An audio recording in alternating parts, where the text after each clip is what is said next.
before the big Hollywood names were playing it. Before America was fascinated all over again. Greta got you the real story from the real people inside the case and trial of the century. It was a very vicious kind of situation. There was Nicole with her throat slashed. She was nearly beheaded. Goldman was stabbed about 20 times, and he put up a struggle. There was literally a river of blood flowing down. The evidence was so clear, the blood evidence, the footprints. OJ Simpson was such a legend. No one that famous had ever been on trial in this country. When they say OJ Simpson, they think trial of the century. Did not, could not, would not have committed this crime. And it turned into a circus. If it doesn't fit, you must acquit.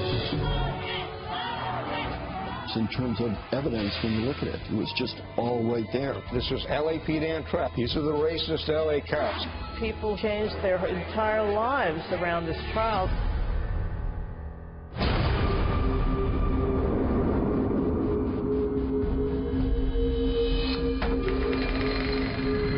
Hello, I'm Greta Investigates.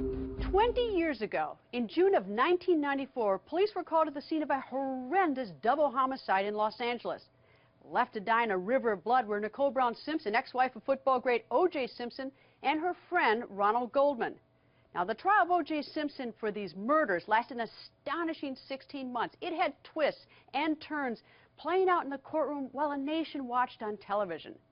I covered the case from the beginning, and when I last sat down with OJ Simpson 10 years ago for an interview, he was a free man. He reflected on his life and sensational trial. Today, he sits in prison. But when his troubles all started, many thought he was going to end it all right then and there, riding in a white Ford Bronco on an LA freeway.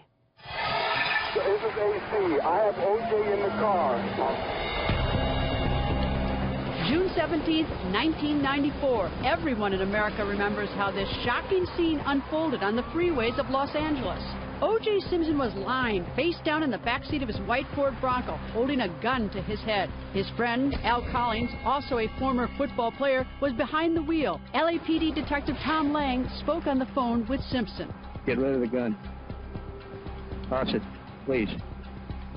Too many people love you, man. Don't give it all up. The football legend and movie star was threatening to commit suicide. I'm just going to leave. I'm just going to go with Nicole. That's all I'm going to do. That's all I'm trying to do. The slow-speed Bronco chase went on for 60 miles. He was supposed to be turning himself in to police for the murders of his ex-wife Nicole and her friend Ron Goldman. The police found the bodies on the morning of the 13th. It was after midnight.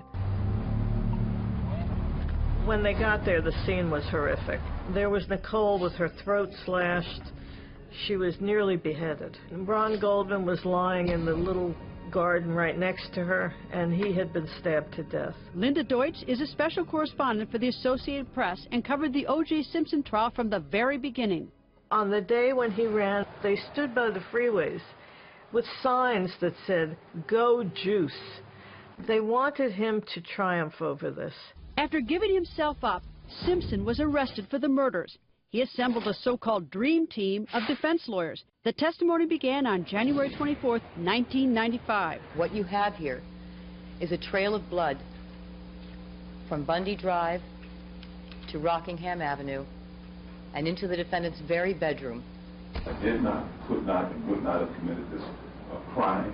Absolutely 100% not guilty. And lasted 16 months. We think the evidence will show that he did not commit these particular crimes. The entire nation was transfixed. Simpson was the most famous American to have ever been tried for murder. He was the juice. He was the ultimate sports hero. It was unbelievable to the public at large that he could be even suspected of such a vicious crime. The trial had accusations of corrupt cops, racial undertones, and media attention that was overwhelming. Prosecutors will portray O.J. Simpson as a violent and jealously obsessed ex-husband. No one that famous had ever been on trial in this country. Please stand and face the jury. On October 3rd, 1995, the jury came in with a verdict. 150 million Americans watched on TV or listened on radio, more than the Super Bowl. We, the jury, in the above entitled action, find the defendant, Orenthal James Simpson, not guilty of the crime of murder in violation of Penal Code Section 187A, a felony, upon Ronald Lyle Goldman, a human being, as charged in count 1.